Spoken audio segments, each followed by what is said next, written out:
मेरी conspiracy theory जो है ना, वो मुझे आइडिया कहाँ से आया, और जब आइडिया आया तो फिर मैंने थोड़ी अपनी चिड़िया को भगाया, फिर चेक तो करो। अच्छा। फिर मैंने थोड़ी सी रिसर्च भी की, वो सारा आइडिया आया, फिर चिड़िया की रिसर्च की, फिर थोड़ी भाग दौड़ की, तो एक मैंने कंस्पिरेसी थ्योरी बनाई है, जो कि शायद इतनी बड़ी कंस्पिरेसी थ्योरी नहीं है, may be it's not so original, but वो ये है। क्या है?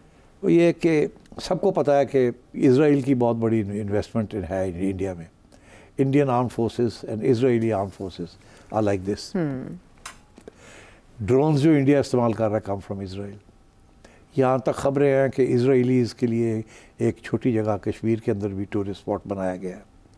ये बिल्कुल इंडियन अखबारों में ही है। वहाँ भी इजरायली ट्रैवलर्स फिर रहे हैं, घूम रहे हैं। यहाँ तक खबरें हैं कि इजराइल की टेक्नीशियंस की कंटिजेंट वो भी आई हुई थी जब इन्होंने ड्रोन्स लॉन्च करने थे जी पाकिस्तान के खिलाफ। जी, ये तो बाकायदा कहा भी गया, प्रेस कॉन्फ्रेंसेस में इशारा दिया गया। हाँ, तो मेरी थ्योरी है, मेरी थ्योरी पहले दिन था ये फॉल्स फ्लैग ऑपरेशन जी, लेकिन वो तो रियलिटी भी था तेरी की। मेरी थ्योरी है, वो जाहिर है, देखिए ना, ये चीज़ें जो है प्रूफ तो नहीं मिलता ना। जैसे उनके पास कोई प्रूफ नहीं है कि पाकिस्तान ने किया, मेरे पास भी कोई प्रूफ नहीं है कि जी फॉल्स फ्लैग था। वो भी स्पेकुलेट कर रहे हैं, मैं भी स्पेकुलेट कर रहा हूँ।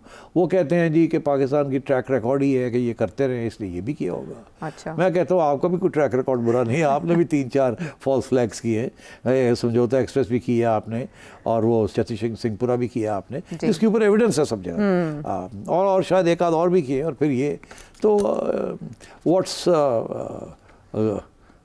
सो आई थिंक गोइंग फॉरवर्ड मेरी ये ख्याल है कि इजराइल के ऊपर इस वक्त बड़ी मैसिव क्रिटिसिज्म और कंडेमनेशन हो रही है गजा की वजह से। गजा की वजह से